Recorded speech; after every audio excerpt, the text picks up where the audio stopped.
ফাটে যায় ফাটে না। টু এক্স পর্যন্ত সাপোর্ট দিয়েছে। যখন অভিনয় শেষ হবে আমরা কিন্তু কেউ বলতে পারি না।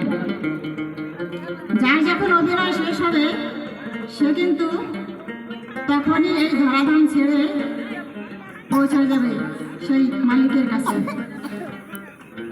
আর তিনি আমাদেরকে নাচাচ্ছেন কিভাবে, আর কিভাবে কখন কখন সময় হবে আমরা কেউ বলতে পারবো না যে আমাদের খেলা কখন ভাঙে যাবে, কখন শেষ হবে।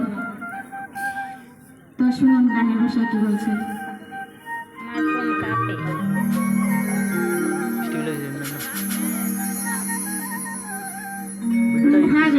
খেলা করে আবার নড়বে না দেখতে, এমনি নড়বে ঠিক আছে, কিন্তু ভিডিওটা দেখলে ফোনের কানে জানি না এমন খেলা ভাঙে কখন কে জানি।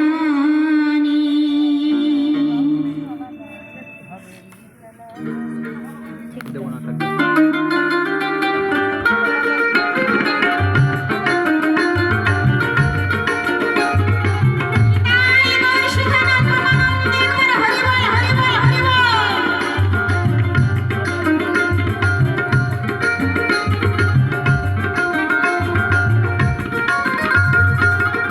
হবে রে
আর ফুরায় না।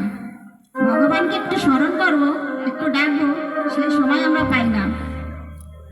কাউকে যদি বলি দিদি ভাই চলো একটু ভক্ত সঙ্গে করে আসি, আমার এখনো সময় হয় নাই, আমার এখনো সময় হয় নাই, দেরি আছে, অনেক পরে যাব, ছেলে মেয়ে বিয়ে দেই, সংসারের দায়িত্বটা মানে কমার দিকে আনি। কিন্তু এটুকু আমরা ভাবি না কখনো যে আমরা যতদিন বেঁচে থাকবো ততদিন আমাদের এই সংসার মায়ামহ সংসারে আমাদের একটার পর একটা ঝামেলা থাকবে। ভগবান কি বলেছে, আমাকে ভুলে গিয়ে যদি কেউ মানে মহর মধ্যে ডুবে যায়, তার দেহের মধ্যে মানে অন্তরের মধ্যে এমন অশান্তির আগুন জ্বালাবো, সেই বিপদে পড়ে তারপরে বাধ্য হয়ে আমাকে স্মরণ করতে আসবে আর কি। মৃদু মৃদু স্বরে মিষ্টি হাসি, মুচকি মুচকি হাসি দেয়, বলে দাদা এমনি তো আমাকে স্মরণ করবি না, ডাকবি না, এখন বিপদে পড়ছিস, এখন বারবার আমাকে ডাকছিস। তো লালন ফকির কি বলেছে, সময় থাকতে হরি ভজে, সময় গেলে সাধন হবে না। শিশুকালে ভজে কৃষ্ণ পাইবার আসে, কৃষ্ণকে পাইবার আসে যারা শিশু বয়স থেকেই সাধন ভজন করে, তাদের মনে কোনো সংশয় থাকে না। আর কতজন আছে যৌবনকালে মানে কৃষ্ণর পথে সাধন ভজনের পথে যাওয়া শুরু করে, আর তাদের মনে একটা সংশয় জাগে যে আমি তো ছোটকাল থেকে ডাকতে পারলাম না, তাই হয়তো গোবিন্দকে পাবো কি না পাবো। আর কতজন আছে বৃদ্ধা বয়সে মানে নরকে যাওয়ার ভয়ে এই বৃদ্ধা বয়সে আসে, এই দয়াল হরি আমাকে বাঁচাও, আমাকে কৃপা করো, দর্শন দাও, এই হলো অবস্থা।